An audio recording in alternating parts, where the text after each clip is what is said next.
My feeling is that whether it is Wall Street bets or not, it certainly is something that is causing investors concern. And those investors who are historians by nature are thinking back to the crash of 1908, in which people tried to corner the copper market, and that did not end very well. But I would tend to say that we're not going to have that kind of magnitude this time around. But certainly it does imply that whenever you have people that are making investments not based on fundamentals, it's probably not going to end well. I think it certainly adds to the wall of worry. Traditionally, Wall Street likes to climb a wall of worry. But my feeling is if that wall is too high, then it could end up sort of curtailing any additional advance. So we could find that February ends up being true to its history as a month in which the market typically declines and is second worst only to September. So maybe we do end up seeing investors attempt to take some profits and push down prices in this month ahead.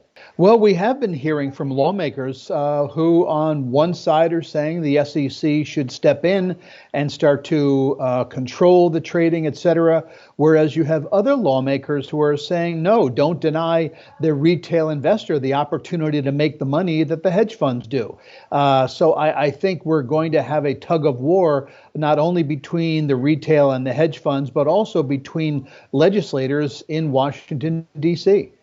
Well, I think what we really should be doing is reinstating the uptick rule, which means that a stock has to tick upward in price before it can be sold short. I think that would sort of slow the snowballing, the cascading downward effect that a lot of short sellers might have. So as it relates to GameStop, however, that's in reverse, where the shorting hedge funds have to cover their shorts because now you have a lot of retail investors who are buying into these stocks and looking to trigger the need to cover the shorts. So I would tend to say that a positive outcome could be the reinstatement of the uptick rule. I think that the reason they took it out is because the hedge funds wanted it taken out. And so they had better lobbyists than those who wanted to keep it in. First off, I think investors should know the kind of stocks that they're investing in. And one of the things that they should be looking for is short interest. So if you own a stock that has a lot of short interest, well, it might end up going higher because you might find that Wall Street Bets is going to step in and start buying that stock. But I think the retail investors should be reminding themselves as to why they own a stock. Either it's for the income or it's because you want a cut of the action in terms of earnings.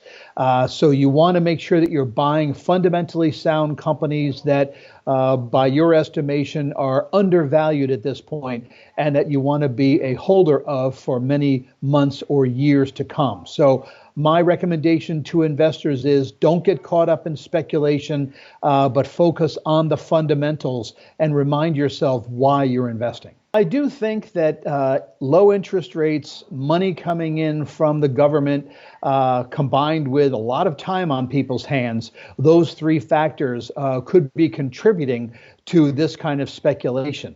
And so I think investors need to be reminded that stocks go down as well as go up. In fact, in 90% of all years since World War II, the market has traded at a level sometime in the new year that was lower than where we closed in the prior year.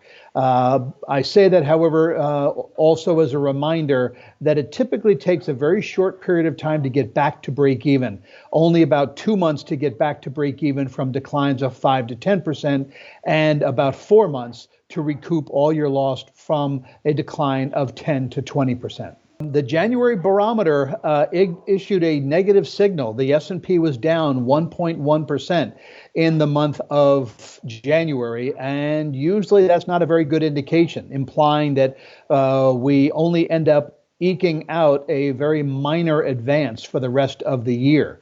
I can say, however, that combine the negative January barometer with a positive Santa Claus rally and a positive first 5 days of the year, while the return ends up being cut in half. So instead of getting 8+%, we usually only get about 4%. The frequency with which the market rises is little changed. That in all observations, the market was higher 73% of the time. It's just that the magnitude was cut in half.